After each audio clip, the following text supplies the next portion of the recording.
எங்க பார்த்தாலும் obsession movie தான். சரி ஓகே இவ்ளோ ஹைப் தராங்களே அந்த படத்துல என்னதான் இருக்குன்னு பார்த்துரலான்னு பக்கத்துல இருக்க தியேட்டருக்கு நாங்க கிளம்பிட்டோம். பொதுவா வெளிநாடுகள்ல வந்து நடுவுல இன்டர்வல்லாம் விடமாட்டாங்க. நம்ம ஃபர்ஸ்ட்டே நமக்கு தேவையான ஸ்நாக்ஸ் எல்லாமே வாங்கிட்டு போய் உட்காந்துரணும். நாங்க பாப்கார்ன் வாங்கலாம். சரி பாப்கார்ன் வாங்கிட்டு போய் உட்காந்துரலான்னு பார்த்தா, பாப்கார்ன்லேயே பற்பல வெரைட்டி இருக்கு. இதுல நான் எத சூஸ் பண்றதுன்னே எனக்கு தெரியல. ஃபைனலி ஒண்ணு சூஸ் பண்ணிட்டேன். நான் வந்து இந்த சால்ட் அண்ட் பெப்பர் வாங்கிட்டு, ஒரு கோக் வாங்கிட்டு படத்த நீங்க ஓடிடிலயோ, இல்ல வீட்லயோ உட்காந்து பார்த்தீங்கன்னா, அந்த அளவுக்கு உங்களுக்கு எக்ஸ்பீரியன்ஸ் கிடைக்குமான்னு எனக்கு தெரியல. தியேட்டர்ல பார்க்கும்போது அவ்ளோ சூப்பரா இருந்துச்சு. கண்டிப்பா பெறப்பட்ட பேடிஎம் தொகை எதுவும் கிடையாது.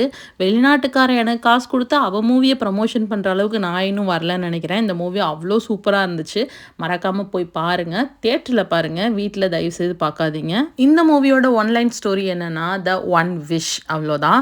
உங்களோட அந்த ஒன் விஷ் என்னவா இருக்கும் அப்படின்றத கீழ கமெண்ட் பண்ணுங்க. நான் தெரிஞ்சுக்கிறேன். என்னோட ஒன் விஷ் என்ன அப்படின்றத நான் கண்டிப்பா நெக்ஸ்ட் வீடியோல சொல்றேன். மறக்காம லைக் பண்ணுங்க, கமெண்ட் பண்ணுங்க, ஷேர் பண்ணுங்க, சப்ஸ்கிரைப் பண்ணிக்கோங்க. இத விட பெஸ்ட்டான வீடியோல பார்க்கலாம். பாய்.